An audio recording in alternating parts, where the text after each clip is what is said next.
নমস্কার বন্ধুরা, আজ আমি তৈরি করছি জ্যান্ত চিতলের রাজকীয় মশলা কারি।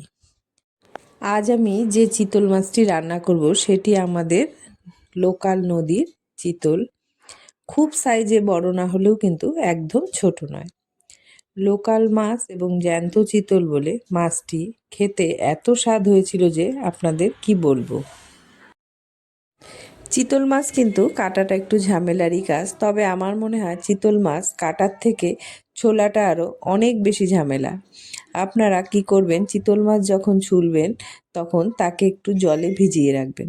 জলে ভিজিয়ে রাখলে কিন্তু এর আঁশগুলো অনেকটাই নরম হয়ে যায়। এরপর আপনারা একটি পিলারের সাহায্যে ঘষে ঘষে তুলে নিলেই দেখবেন আঁশগুলো একদম খুব সুন্দরভাবে উঠে যাচ্ছে। মাছটি যেহেতু লোকাল নদীর ছিল ও জ্যান্ত ছিল, তাই আমি মাছটিকে গোটা থাকতেই ছুলে নিয়ে ভালো করে ধুয়ে নিয়েছি। তারপর এটিকে আমি পিস পিস করে কেটে নেব। এরপর কিন্তু আমি আর মাছটিকে ধোবো না। আপনারা যদি এভাবে মাছটিকে রান্না করেন তাহলে এর স্বাদ ধোয়া মাছের থেকে অনেকটা বেশি বেড়ে যাবে। মাছের গায়ের তেলগুলো যেহেতু ধুয়ে আর নষ্ট হবে না, তাই আপনারা যখন মাছটি ভাজবেন তখন মাছ ভাজার জন্যও কিন্তু অনেকটা কমই তেল লাগবে এবং মাছটি অনেকটা কম তেল টেনে নেবে। এবার আমরা মাছগুলিকে ভালো করে মাখিয়ে নেব। এর জন্য দিয়ে দেব নুন, হলুদ ও কাশ্মীরি লঙ্কার গুঁড়ো। তার সাথে অল্প দিয়ে দেব কাঁচা সরষের তেল। সব কিছু দিয়ে আমরা ভালো করে মাছটিকে ভালোভাবে মেখে নেব। মাছগুলি মাখা হয়ে গেলে এবার আমরা কড়াইতে তেল চাপিয়ে দেব। খুব বেশি পরিমাণে তেল কিন্তু আমরা দেব না, অল্প পরিমাণেই তেল দিয়ে আমরা মাছগুলি ভেজে নেব। তেলটি যখন গরম হয়ে আসবে তখন আমরা তাতে দিয়ে দেব অল্প পরিমাণে লবণ। তাহলে আপনাদের এমনি কড়াই কিন্তু একদম ননস্টিক হয়ে যাবে এবং মাছগুলি একটুকু কড়াইয়ে লেগে ধরবে না। মাছগুলিকে আমরা যখন ভাজবো তখন আমরা দেখতে পারবো মাছগুলি যেহেতু একদমই টাটকা ছিল, সেই জন্য মাছগুলি থেকেই বেশ তেল ছাড়ছে। এই যে আমরা যেটুকু তেল দিয়েছি সেই তেলটি কিন্তু আমাদের ওরা একদমই টেনে নেবে না। এই অল্প তেলেই আমার গোটা মাছগুলি কিন্তু ভাজা হয়ে যাবে।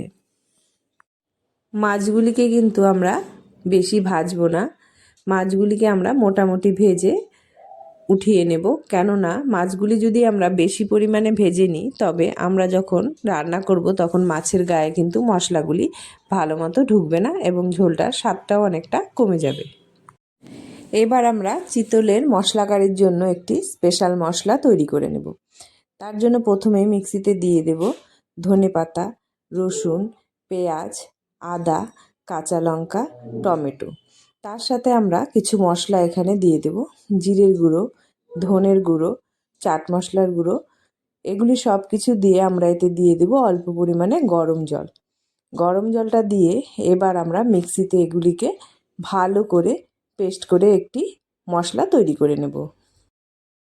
আমরা মাছ ভাজার জন্য যে তেলটি ব্যবহার করেছিলাম সবগুলি মাছ ভেজেও কিন্তু আমাদের কিছুটা তেল কড়াইতে রয়ে গেছে।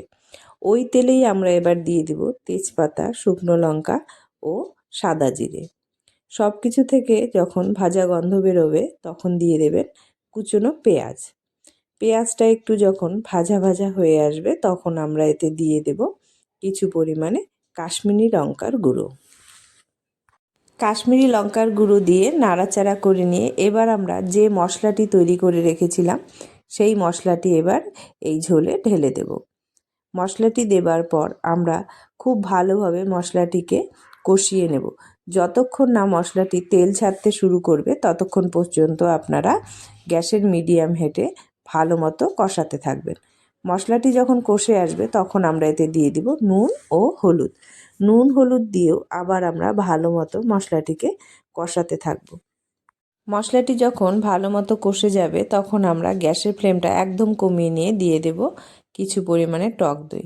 টক দইটা এখানে আমি আগেই ফেটিয়ে নিয়েছি। টক দইটা দিয়ে একদম অল্প হিটে কিছুক্ষণ আমরা মশলাটিকে নাড়িয়ে নেব। টক দইটা আর মশলাটা যখন ভালোভাবে মিশে যাবে তখন আমরা এতে দিয়ে দেব কিছু পরিমাণে চেরা কাঁচা লঙ্কা।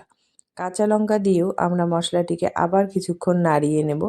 ভালোভাবে নাড়িয়ে মশলাটি যখন একদম কষে যাবে তখন আমরা এতে দিয়ে দেব অল্প পরিমাণে গরম জল।